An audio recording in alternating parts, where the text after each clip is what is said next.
할렐루야!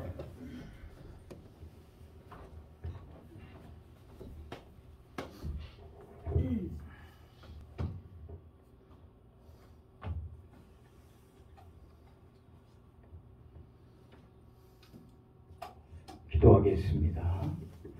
하나님 아버지 감사합니다. 이렇게 성회를 열어주시고 시간 말씀으로 우리의 심령을 새롭게 해주셨음을 감사합니다.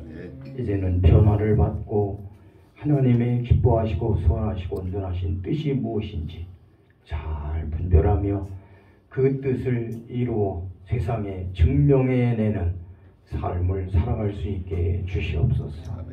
성령님 이 시간 우리를 통제해 주시기 원합니다. 예수님 이름으로 기도하옵나이다. 아멘. 오늘 본문의 22절을 보면 보라 이제 나는 성령에 매여 예루살렘으로 간다. 바울 사도는 오늘 성령에 꽁꽁 붙잡혀서 성령의 이끌림을 따라 예루살렘으로 올라간다 그렇게 증언하고 있습니다. 그래서 저는 이 말씀을 제목으로 삼아서 성령에 매여 사는 사람이 되자 이런 질문을 한번 해봅니다. 그리스도인으로서 또 우리 목회자로서 땅에 가장 행복한 삶이 어떻게 사는 것일까? 어떻게 사는 것이 가장 행복하게 사는 삶일까? 여러분은 지금 행복하십니까? 네.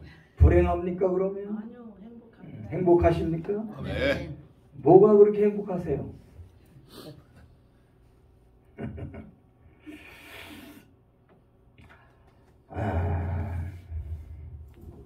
성령에 매여 살았던 바울은 감옥 속에서도 빌립보 교회의 성도들을 향해서 주 안에서 항상 기뻐하라. 아멘. 내가 다시 말하노니 기뻐하라. 아멘. 그렇게 말합니다. 감옥에 앉아서 밖에서 자유롭게 다니는 사람들에게 항상 기뻐하라. 또 말한다. 기뻐하라. 자, 이 말을 하는 바울은 지금 감옥에 있습니다. 그러면 감옥에 있지만은 그 바울의 마음이 기뻤다고 하는 것이죠. 기쁘지 않고 이렇게 말할 수가 있겠습니까? 감옥에 있지만은 그 감옥 속에도 그 안에 한없는 기쁨이 있었기 때문에 성도들을 향해 밖에서 자유롭게 살아가는 성도를 향해 주 안에서 항상 기뻐하라. 또 다시 말한다. 기뻐하라. 그렇게 말을 할 수 있다는 것입니다. 사도행전 16장에서 귀신 들려 점치는 여자를 고쳐준 대가로 고발을 당해서 붙잡혀 많은 매를 맞고 착고에 차여 감옥에 갇혀서 있습니다.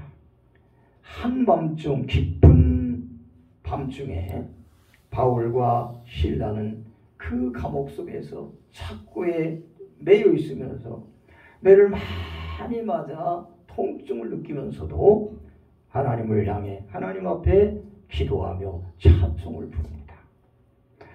그곳은 바로 성령께서 이끌어온 곳이기 때문입니다.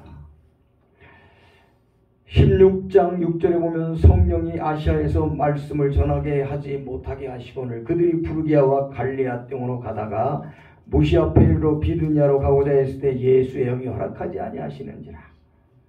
바울은 전도 여행을 계획해서 아시아 지역에서 복음을 전하려고 출발합니다. 그런데 성령께서 자꾸 막습니다. 그래도 계속 갑니다. 근데 하루는 밤내 환상이 보이는데 마게도냐 사람 하나가 서서 그에게 청하여 이르되 마게도냐로 건너와서 우리를 도우라. 바울이 그 환상을 봤을 때 우리가 마게도냐로 가야겠다. 이것이 하나님의 뜻이구나. 성령의 이끌림이시구나 생각하고 바울은 이제 마게도냐 지역으로 왔습니다.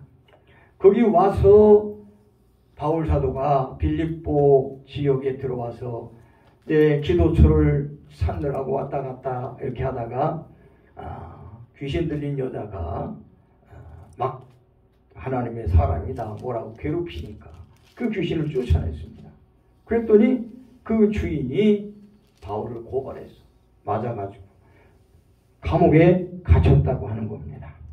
그런데 감옥에서 그는 찬송 부르며 기도했다.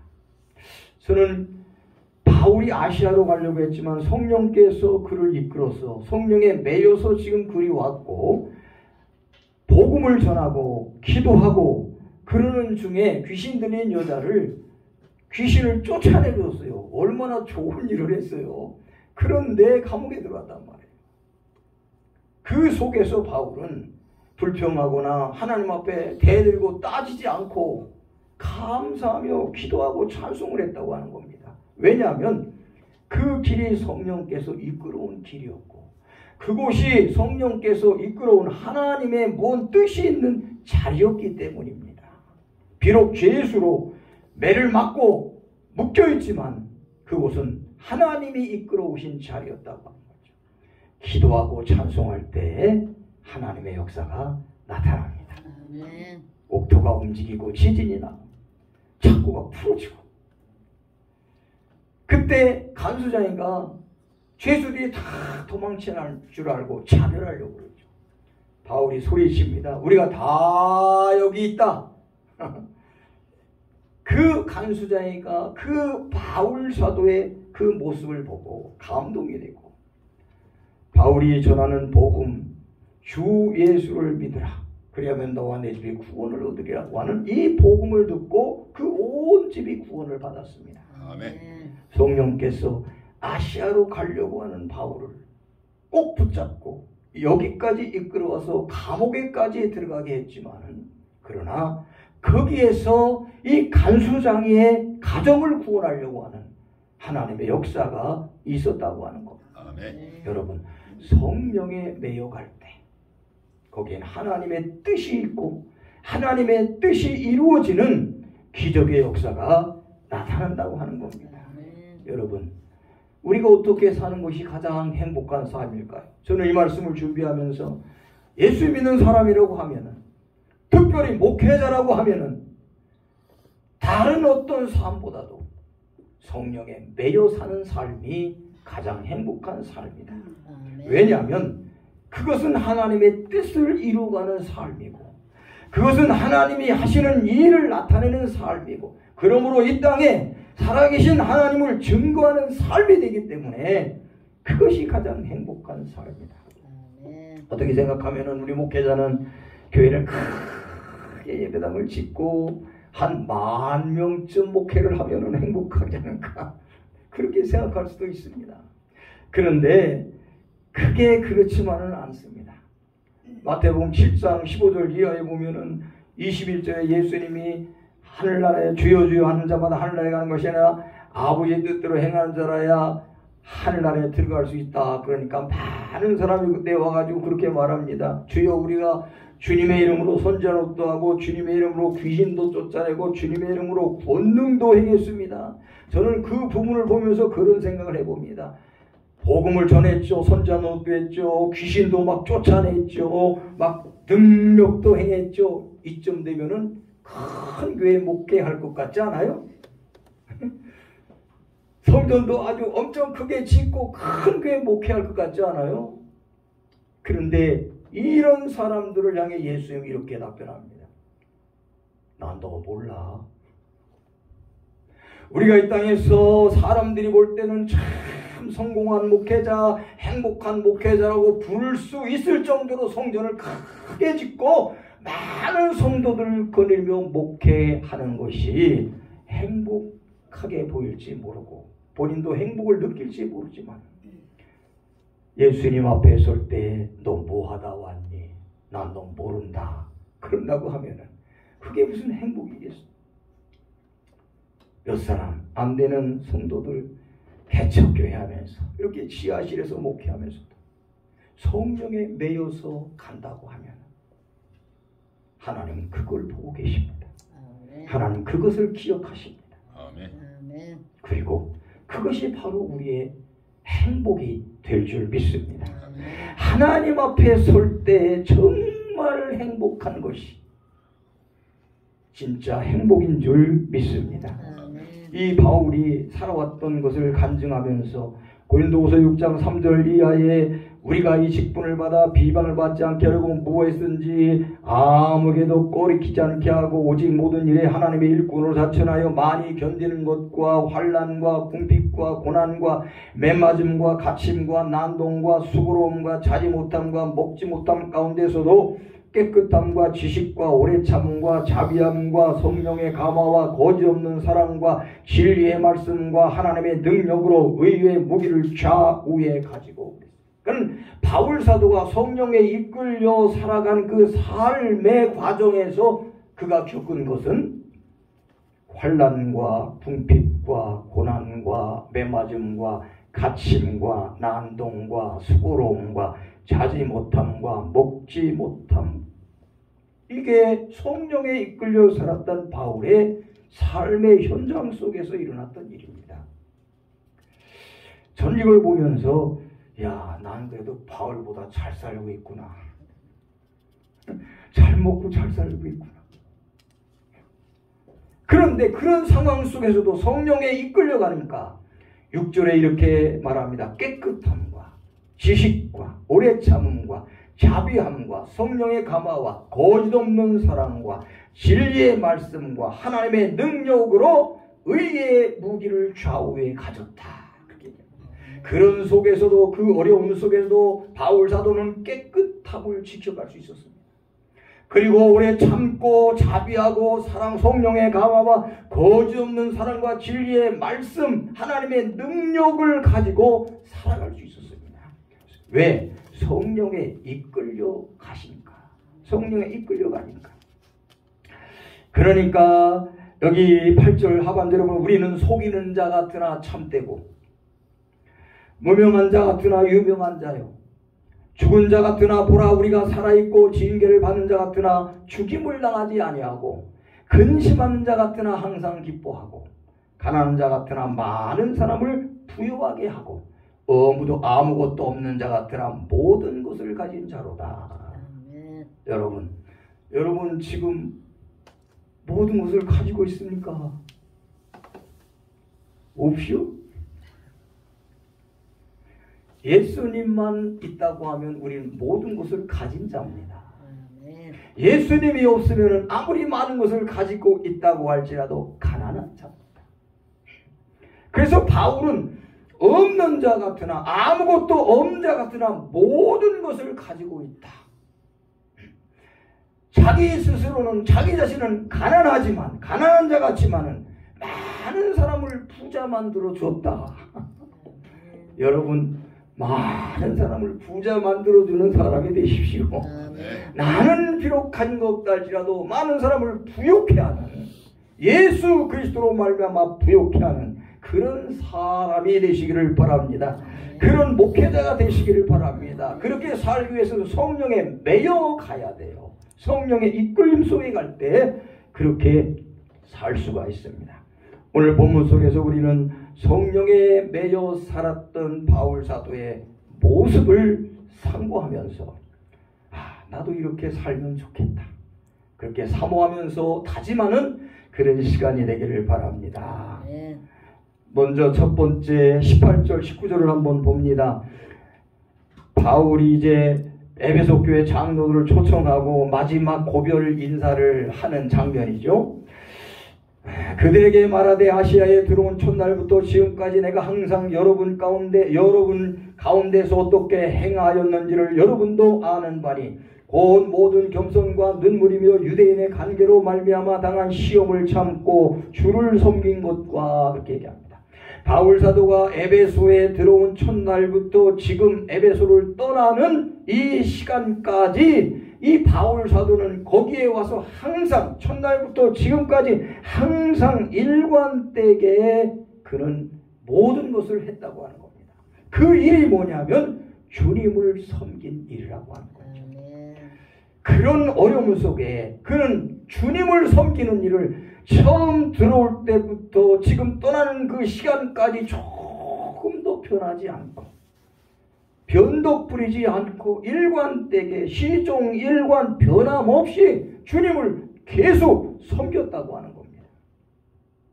여러분도 지금까지 오면서 많은 엎치락 뒤치락한 그런 일들이 많이 있었겠죠. 그래도 아직까지도 여러분이 목회를 하면서 성도가 많건 적던 간에 내게 주어진 이 자리에서 하나님이 나를 보내신 이 자리에서 계속해서 주를 섬기는 그 일을 할 수 있는 것은 성령에 매여왔기 때문이라 믿습니다. 성령이 매여오지 않으면 할 수가 없죠. 다 때려치고 그만두죠. 그러나 성령이 그 순간순간 위기의 순간순간마다 우리를 꼭 붙잡고 이끌어 왔기 때문에 아직도 우리는 이 손을 놓지 않고 주님을 섬길 수 있다고 하는 겁니다. 그렇게 주님을 섬기는 일에 오늘 겸손과 눈물과 시험을 참았다 그렇게 얘기합니다. 특별히 유대인의 관계로 말미암아 당한 시험을 참았다 그렇게 얘기합니다. 이 말은 바울 사도가 복음을 전하는 곳에는 여지없이 유대인들이 쫓아와요. 그래서 바울이 복음을 전하면 그것이 아니라고 하면서 성도들을 선동해서 바울을 쫓아내게 하고 바울을 미워하게 하는 그런 시험이 계속 따라다녔어요. 어디를 가는지 17장에 16장부터 17장 18장에 보면 그런 부분들이 많이 있습니다. 그런데 그런 모든 상황 속에도 그것을 다 꾹꾹 참고 지금까지도 주님을 섬기는 일에 변함이 없이 해오고 있다고 하는 것. 그것이 어떻게 해서 그렇게 할 수 있었느냐? 성령에 매여 살았기 때문에 그런 거죠. 내 생각대로가 아니라 나 하고 싶은 대로가 아니라 성령에 꼭 붙잡혀서 성령이 이끌고 가는 대로 갔기 때문에 그렇게 할 수 있었다고 하는 겁니다. 오늘 우리가 이제까지 하나님의 일을 할 수 있는 것은 바로 성령께서 우리를 매여 이끌어 왔기 때문인 줄 믿습니다. 그러니 힘들고 어려워도 감사하면서 하나님 앞에 영광 돌릴 수 있기를 주님의 이름으로 축복합니다. 바울 사도는 디모데후서 4장 17절 18절에 주께서 내 곁에 서서 나에게 힘을 주심은 나로 말미암아 선포된 말씀이 온전히 전파되어 모든 이방이 듣게 하려 함이 내가 사자 입에서 건짐을 받았느니라. 주께서 나를 모든 악한 일에서 건져내시고 또 그의 천국에 들어가도록 구원하시리니 그에게 영광이 세세 뭉도록 있을지어다. 그럽니다. 그가 이렇게 많은 어려움 속에서 굽히지 않고 낙심하지 않고 좌절하지 않고 포기하지 않고 계속해서 일관된 마음으로 주님을 섬길 수 있었던 것은 주님이 곁에 계셔서 그에게 계속 힘을 주신 거예요. 여러분, 우리가 성령에 매여서 하나님의 일을 해나갈 때에 나 혼자 가는 게 아니에요. 주님이 내 곁에 계십니다. 그리고 내가 힘들어서 낙심들만 하면 힘을 불어넣어 주셔가지고 다시 일으켜주시고 계속해서 이끌어 가시는 줄 믿습니다. 우리에게 천국에 들어갈 때까지 우리가 성령에 매여 가기만 하면은 이 역사는 계속될 줄 믿습니다. 그래서 바울이 죽을 때쯤 디모데후서 4장 6절에 그런 고백을 합니다. 전제와 같이 내가 벌써 부어지고 나의 떠날 시각이 가까웠다. 죽을 때가 다 됐다는 얘기죠. 나는 선한 싸움을 싸우고 날래 달려갈 길을 마치고 믿음을 지켰으니 이제 후로는 나를 위하여 의의 멸관이 예비되었으므로 주 곧 의로우신 재판장이 그날에 내게 주실 것이며 내게만 아니라 주의 나타나심을 사모하는 모든 자에게도니라. 나는 선한 싸움을 다 싸웠습니다. 나는 달려갈 길을 나 이제 마쳤다. 내 믿음을 다 지켰다. 일관되게 그 많은 역경 속에서도 이 믿음을 굳게 지켜 성령에 꼭 붙들려서 성령의 이끌림대로 순종하면서 이 믿음을 잘 지켜 이제 나는 의의 멸관 받는 것만 남았다. 근데 바울 사도가 그렇게 내게만 아니라 나와 같이 주의 나타나심을 사모하는 모든 자에게 똑같은 상급을 주신다는 거죠. 우리에게도 이 상급이 기다리고 있습니다. 기다리고 있어요. 그러니까 성령에 이끌려서 가면 돼요. 성령에 이끌려서 가면 돼요. 그 다음에는 20절, 21절을 보니까 유익한 것은 무엇이든지 공중 앞에서나 각 집에서나 꼴도 없이 여러분에게 전하여 가르치고 유대인과 헬라인들에게 하나님께 대한 회개와 우리 주 예수 그리스도께 대한 믿음을 증언하는 것이라 그랬습니다. 바울 사도는 3년 동안 목회를 합니다. 에베소 교회, 에베소 지역에서 3년 목회를 합니다. 31절 그 밑에 내려가면 그 얘기가 나오죠. 3년 동안 목회를 하는데 시종일관 변함없이 주를 섬겼고, 그 다음에 두 번째는 뭐냐면 유익한 것이라면 무엇이든지 담대하게 전하고 가르치자는 겁니다. 사람들에게 유익한 것, 성도들에게 유익한 것이라면 무엇이든지 꺼리낌이 없이 담대하게 전했다고 하는 것. 그 내용이 뭡니까? 21절 하나님께 대한 회개와 우리 주 예수 그리스도에 대한 믿음을 증언한 것. 다시 말하면 복음을 전한 것이죠. 복음을 통해서 그들을 유익하게 만들었다고 하는 겁니다. 이게 뭡니까? 복음을 들으면 믿으면 구원받으니까. 복음을 통해서 그들을 구원함으로 생명을 살려내는 역사를 이뤘다는 거죠. 그게 많은 사람들에게 가장 유익한 것이죠. 여러분, 우리가 어떤 사람에게 돈을 많이 갖다 줘서 그가 하는 일을 잘되게 할 수 있게 우리가 도울 수 있겠지만은, 그러나 그런 것보다도 가장 그에게 유익된 것은 지옥 가는 사람을 복음을 전해서 구원함으로 천국 가게 만들어주는 것. 이것같이 유익된 것이 없습니다. 이것같이 유익된 것이 없습니다. 그래서 우리가 할 일은 많은 사람을 유익하게 하는 것은 하나님께 대한 회개와 우리 주 예수 그리스도에 대한 믿음을 증언하는 것. 다시 말하면 복음을 전해 구원받아 하나님 자녀가 되게 하는 것이 그 어느 것보다도 가장 유익한 일이라고 하는 것입니다.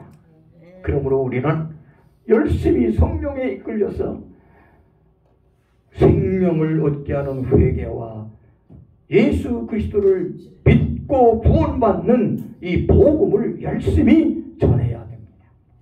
복음을 전하는 것이 사람들을 유익되게 하는 것이다. 사도들은 사도행전 5장에 예수 그리스도의 복음을 전하다가 붙들려 갔죠. 그래서 막 채찍질을 하고 예수의 이름으로 다시는 말하지 말라고 놓아줬을 때 그 사도들은 나오면서 그렇게 생각합니다. 예수님 이름을 위하여 능력받는 일에 합당한 자로 여기심을 기뻐하며 공의 앞을 떠났다고 했어요.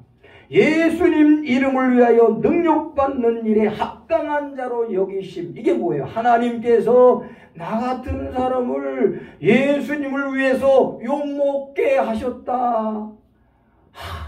그것이 기쁘다는 거죠. 그것이.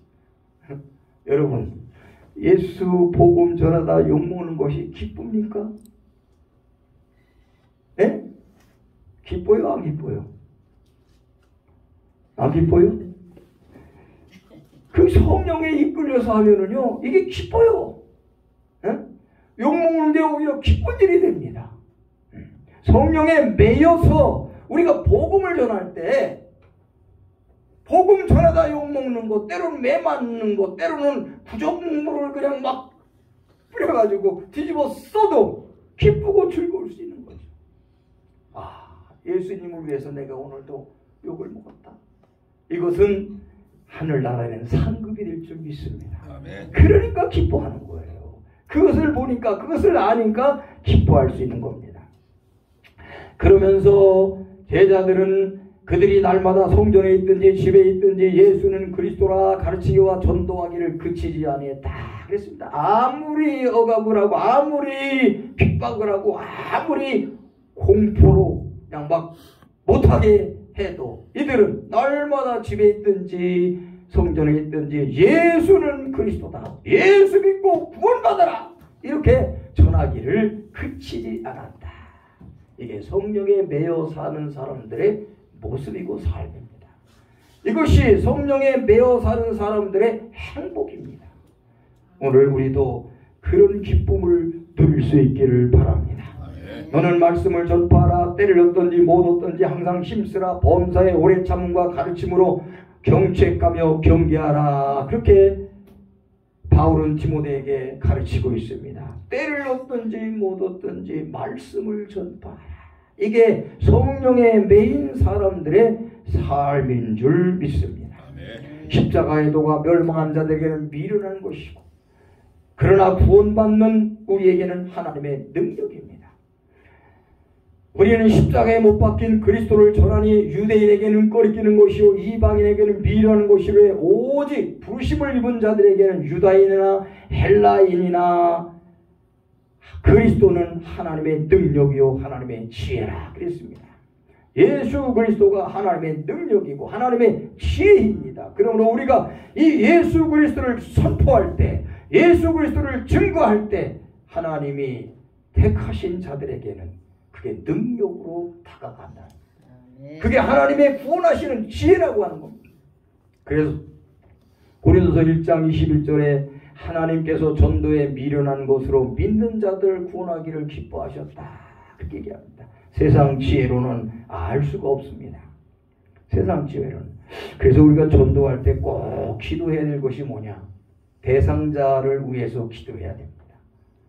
뭐라고? 성령께서 계시해 줘야 이 하나님의 지혜를 알 수가 있고 받아들일 수가 있어요.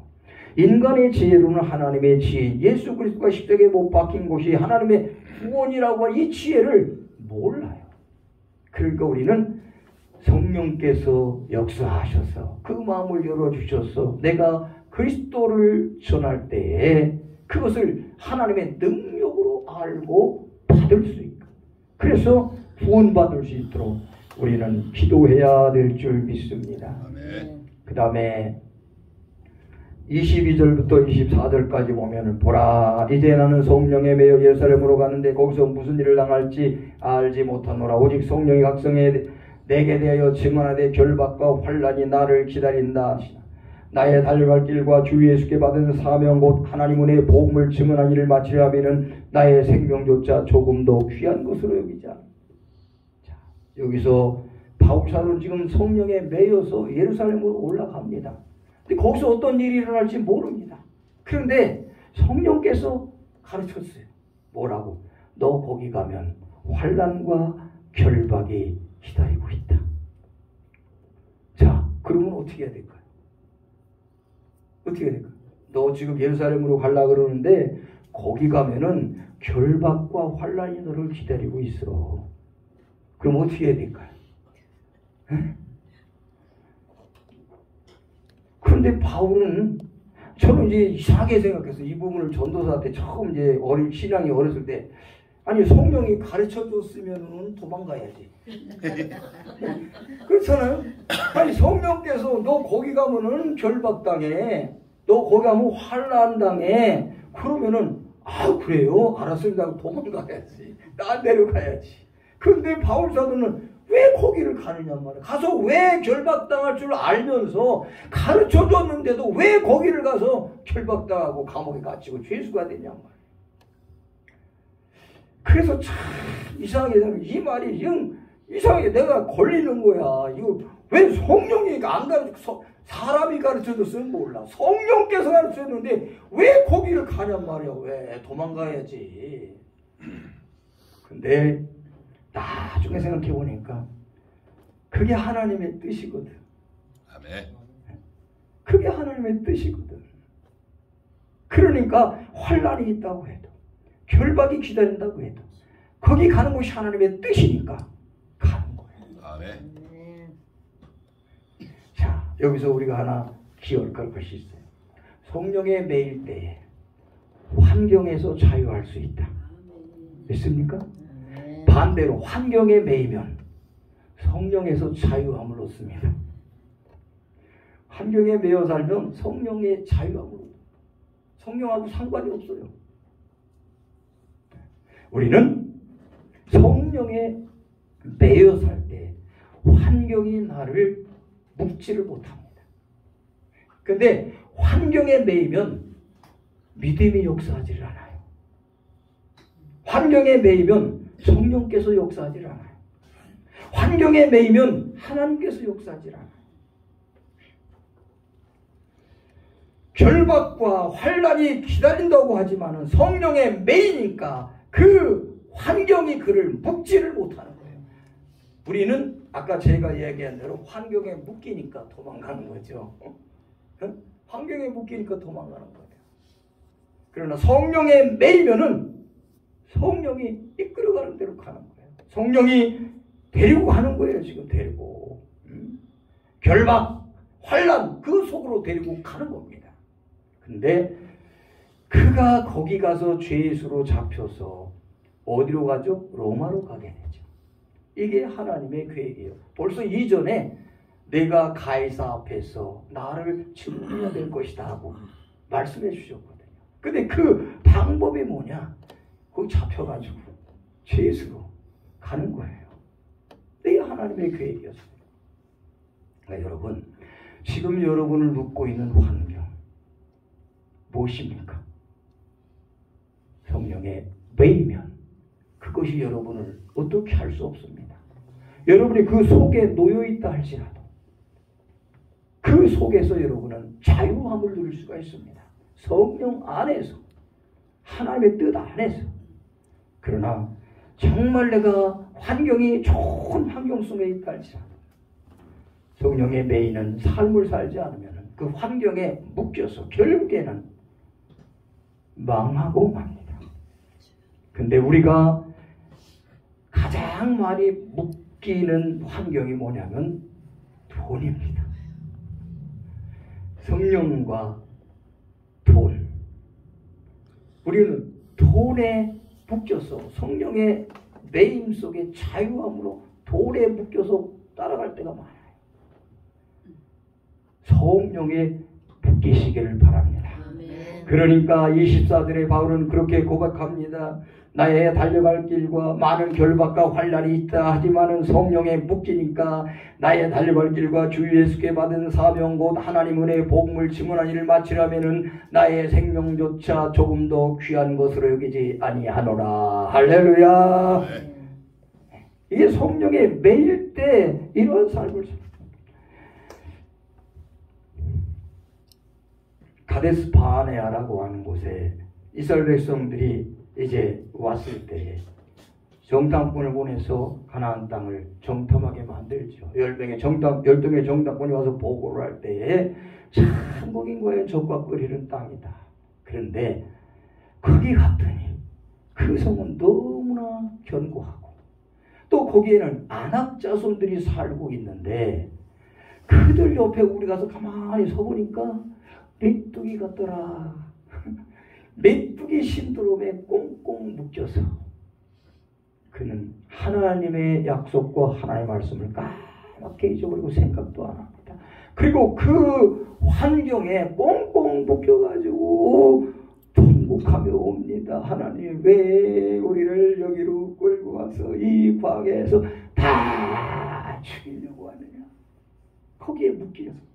그런데 그때 성령의 매임자가 2명이 있었어요. 누구죠? 여호수아와 갈렙. 올라가자! 우리 능히 이긴다! 하나님이 우리와 함께 하신다! 그들은 우리의 밤이다! 먹으러 가자. 성령의 매이니까 환경에 묶이지 않아요. 환경이 어떻게 되든 상관하지 않습니다. 여러분, 우리의 삶이 이렇게 돼야지 돼요. 이렇게 돼야 돼요. 근데 우리는 너무나 환경에 묶이고 있어요. 이제 오늘부터 결심을 하십시다. 나는 성령에 매여 가겠다. 성령에 매여 가겠다. 아멘. 그래야 환경에서 풀어집니다. 환경 속에 환경이 나를 묶으려고 하지만 우리는 그 안에서 자유로울 수가 있어요. 자유로울 수가 있어요. 돈 없어. 그것이 나를 꽁꽁 묶고 있어. 거기에 계속 내가 묶이면 헤어나지 못합니다. 그러나 그 속에서 성령에 묶여서 하나님의 말씀을 바라보고 하나님의 말씀 약속을 바라보면서 그것을 믿고 그것을 붙잡고 성령에 매여서 믿음으로 하면 그 돌의 묶임이 풀어집니다. 풀어져요. 그러니까는 돈이 이제 수북히 들어올 줄 믿습니다. 돈 들어온다 그러면 좋아가지고. 자, 성령에 매여가니까 환난과 결박이 그를 묶을 수 없었다. 자, 바울사도는 고린도후서 11장 23절 이하에 그의 삶에 대한 고백을 쭉 써놨습니다. 유대인들에게 40에 하나님 가면내를 5번 맞고 3번 태장으로 맞고 1번 돌로 맞고 3번 파선하고 일주일을 깊은 바다에 지냈으며 여러 번 여행하면서 강의 위험, 강도의 위험, 동족의 위험, 이방인의 위험, 시내의 위험, 광야의 위험, 바다의 위험, 거짓 형제주의 위험을 당하고 이거 좋은 게 하나도 없어요. 바울사도요. 성령에 매여서 가는데 왜 이런 일만 생기냐고요. 그런데 이런 속에서도 바울사도는 자유하면서 기뻐하면서 갔다는 거예요. 이게 성령의 매이니까 아무리 환경이 나를 얽매이려고 하고 환경이 나를 넘어뜨리려고 환경이 나를 붙잡으려고 하지만은 그 속에서 자유함을 갖고 하나님의 능력을 입어서 헤쳐나가는 거죠. 승리하는 역사를 이루는 겁니다. 그러니까 이제는 딴 데 매이지 마십시오. 성령한테 꼭 매이십시오. 그래서 여러분 요새 그런 기도를 합니다. 성령님, 나는 무조건 항복합니다. 나를 와서 점령해 주십시오. 그리고 나를 그냥 모가지를 꽁꽁 매서 끌고 가십시오. 따라가겠습니다. 저도 성령에 매여 살기를 소원하면서 하나님 앞에 그렇게 기도합니다. 마무리를 해야 되겠습니다. 자, 그러면 어떻게 하면 성령에 매여 살 수 있는가? 성령에 매여 살면 이렇게 되는데 어떻게 하면 이렇게 성령에 매여 살 수 있는가? 이제 그것이 중요하죠. 자, 어떻게 하면 성령에 매여 살 수 있을까요? 네? 대답 좀 해보셔요. 어떻게 하면 성령에 매여 살 수 있을까요? 네? 별걸 다 물어보네. 유치원생한테 물어봐도 알 것을. 그래요? 어떻게 하면 될 것 같아요? 네? 원장님, 어떻게 하면 성령에 매여 살 수 있을 것 같아요? 내가 무슨 말할지 모르니까. 간단합니다. 간단해요. 성령의 충만함을 받으면 됩니다. 아멘. 성령으로 충만해져야 성령에 매여 살 수 있는 거예요. 네. 성령으로 충만하지 못하면 성령에 매여 살지 못합니다. 성령으로 충만하면 성령에 매여 살 수 있어요. 그러니까 다를 수 없어요. 성령 충만을 받아야 돼요. 네. 술 취하지 말라. 이는 방탕한 것이니 오직 성령의 충만함을 받으라. 어떻게 하면 성령을 충만을 받겠어요? 네? 어떻게 하면 성령 충만 받겠어요? 에휴, 내가 그냥 얘기하지고 날지. 기도하면 주신다고 그랬잖아요. 기도하면. 예수님이 누가복음 24장 49절에 제자들에게 이야기합니다. 내가 내 아버지께 약속하신 것을 너희에게 보내니 너희는 위로부터 능력으로 입혀질 때까지 이 성에 머물러라. 그렇게 말씀하셔요. 그 말씀을 받고 예수님의 제자 예루살렘에 돌아와서 예수님이 승천하신 후에 마가의 다락방에 모여가지고 사도행전 1장 10절에 이렇게 기록합니다. 오로지 기도에 힘쓰니라. 하나님의 약속, 예수님의 약속을 믿고 오로지 기도에 힘썼다. 그랬더니 오순절날 사도행전 2장 1절에 보니까 오순절날이 이름에 그들이 다 한 곳에 모였더니 후련히 하늘로부터 up하고 강하는 바람 같은 소리가 있어 그들이 앉은 온 집에 가득하며 마치 불의 혀처럼 갈라지는 것들이 그들에게 보여 각 사람 위에 하나씩 임하여 있더니 그들이 다 성령의 충만함을 받고 성령이 말하게 하심을 따라 다른 언어들로 말하기를 시작하니라. 할렐루야. 전혀 기도해서 열흘 동안 기도에 힘썼더니 성령이 오순절날 임하신 줄 믿습니다. 그러니까 다 성령의 충만함을 받고 별 수 없어요. 지금도 기도하면 됩니다. 그래서 우리 이 집회하는 거 같잖아요. 이 집회 시간에 다른 거 없어요. 성령 충만함을 받으면 되는 거예요. 성령 충만함을 받기 위해서 기도하고 모여서 기도하고 성령으로 충만함을 받으면 이제 성령이 우리를 꽁꽁 붙잡아서 끌고 가면 그냥 끌려가기만 하면 돼요. 끌려가기만 하면 돼요. 네. 그러면 성령께서 일하시고 하나님의 역사하실 줄 믿습니다. 사도행전 4장에 제자들이 붙잡혀가지고 이제 예수 복음을 전한다고 많이 이제 서기관과 바리새인 또 그런 사람들한테 구박을 당하잖아요. 그때 그들이 29절에 보니까 주여 이제도 우리의 그들의 위협함을 굽어보옵시고 또 종들로 하여금 담대히 하나님 말씀을 전하게 해 주시오며 손을 내밀어 병을 낫게 하옵시고 표적과 기사 거룩한 종 예수 이름으로 이루어지게 하옵소서 하더라.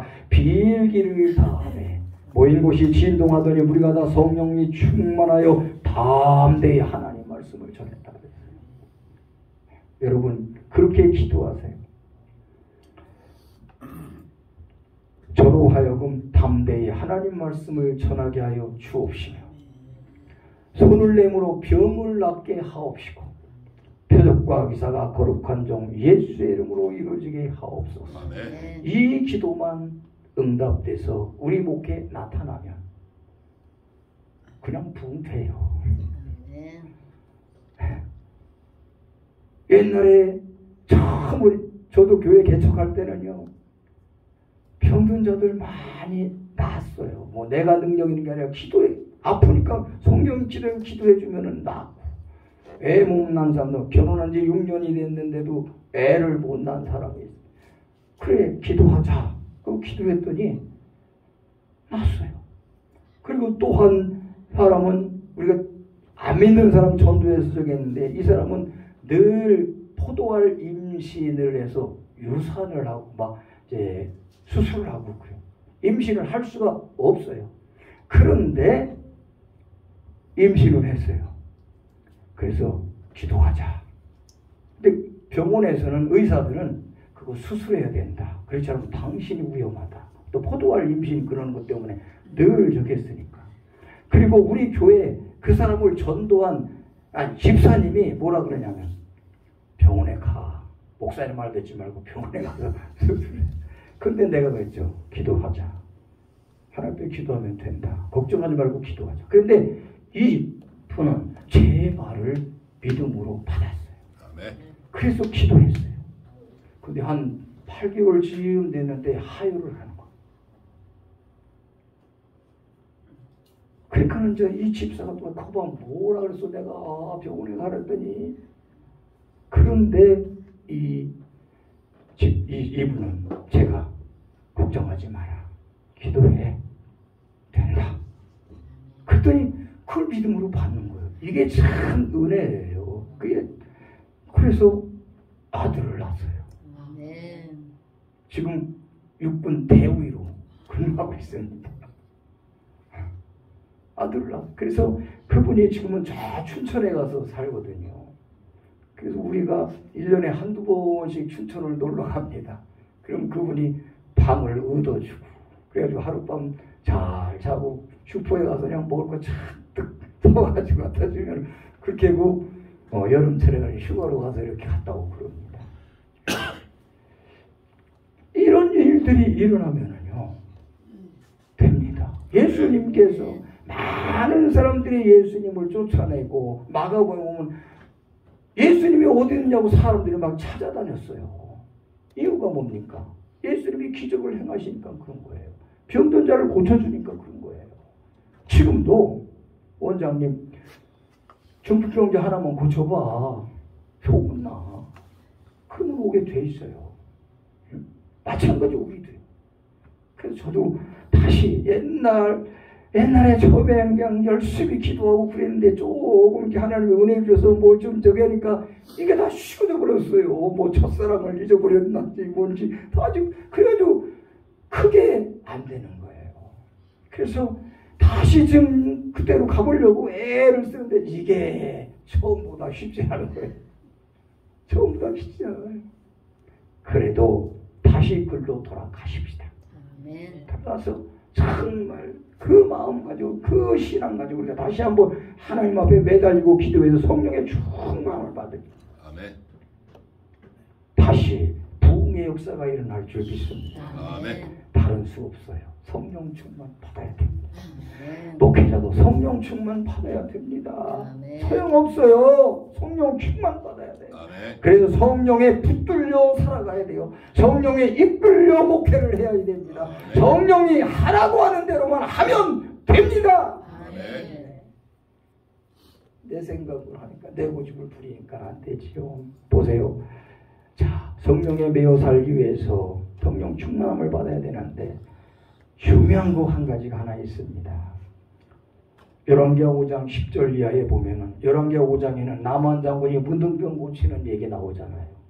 나만 장군이 문둥병에 걸렸을 때 그 계집종의 얘기를 듣고 왕에게 허락을 받아서 엘리사의 집에 왔습니다. 병 고치려고. 그랬더니 엘리사의 집에 왔더니 그는 올 때 그런 생각을 해서 내가 가면은 엘리사가 나와서 영접해서 나의 환처 위에 암수를 해주고 병을 고쳐주겠지. 그런 생각을 하고 왔어요.